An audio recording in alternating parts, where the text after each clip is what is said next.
আর একদিন পরেই নতুন বাংলা বছর। পুরনোকে বিদায় জানিয়ে নতুনকে বরণ করতে রাজধানী জুড়ে এখন উৎসবের রঙিন ব্যস্ততা। চারুকলার ক্যানভাসে শেষ আঁচড়, রমনার বটমূলে শেষ মুহূর্তের প্রস্তুতি, সব মিলিয়ে ঢাকা জুড়ে এখন নববর্ষের অপেক্ষা। রঙে তুলিতে কাগজে বাঁশে ঢাকা বিশ্ববিদ্যালয়ের চারুকলা যেন এখন বিশাল এক কর্মশালা। শিক্ষার্থীদের চিন্তা ও ছোঁয়ায় গড়ে উঠছে শোভাযাত্রার মোটিফ। লোকজ ঐতিহ্যের সঙ্গে সময়ের ছাপ মিশিয়ে তৈরি হচ্ছে হাতি, টেপা পুতুলের ঘোড়া, পায়রা, মোরগ, দোতারা সহ নানা প্রতীকী কাঠামো। নতুন বছরের আহ্বানকে রঙিন করে তুলতেই দিনরাতের ব্যস্ততা। এবারের পহেলা বৈশাখের শোভাযাত্রা সকাল ৯টায় চারুকলা থেকে শুরু হয়ে শাহবাগ, টিএসসি, দোয়েল চত্বর ও শহীদ মিনার এলাকা ঘুরে আবার চারুকলায় ফেরার কথা রয়েছে। শুধু শোভাযাত্রাই নয়, বর্ষবরণের আরেক প্রধান আয়োজন রমনার বটমূলেও চলছে শেষ মুহূর্তের প্রস্তুতি। ছায়ানটের প্রভাতী অনুষ্ঠানের জন্য তৈরি হচ্ছে মঞ্চ, সাজানো হচ্ছে পুরো প্রাঙ্গণ। সংস্কৃতি বিরোধী অপশক্তিকে তুচ্ছ করে ধর্ম, বর্ণ, শ্রেণী নির্বিশেষে বাঙালির সর্ববৃহৎ এই উৎসবে সবাইকে অংশ নেওয়ার আহ্বান জানিয়েছে ছায়ানট।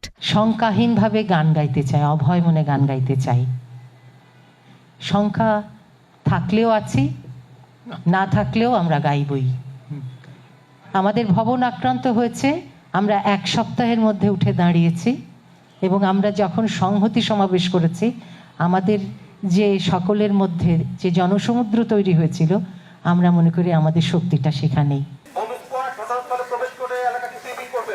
উৎসবের আনন্দ নির্বিঘ্নে রাখতে নিরাপত্তা প্রস্তুতির কথা জানিয়েছে ডিএমপি। জানান, রমনা, চারুকলা ও ঢাকা বিশ্ববিদ্যালয় এলাকায় থাকবে ডিএমপির বিশেষ নিরাপত্তা, সিসিটিভি নজরদারি, ওয়াচ টাওয়ার ও সাদা পোশাকের পুলিশ। অনুষ্ঠানসমূহকে কেন্দ্র করে ঢাকা মহানগরীকে 9টি মূল সেক্টরে এবং 14টি সাব সেক্টরে ভাগ করে ডিএমপির পক্ষ হতে পর্যাপ্ত সংখ্যক ইউনিফর্ম পুলিশ, পাশাপাশি সাদা পোশাকে পুলিশ সদস্য মোতায়েন থাকবে।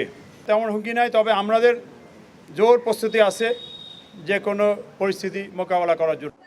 শত ব্যস্ততায়ও ক্লান্তি নেই কারো চোখে, কারণ এই আয়োজন শুধু উৎসব নয়, এ যেন বাঙালির আত্মপরিচয়ের সবচেয়ে রঙিন প্রকাশ। মৌমিতা মৌ, স্টার নিউজ, ঢাকা।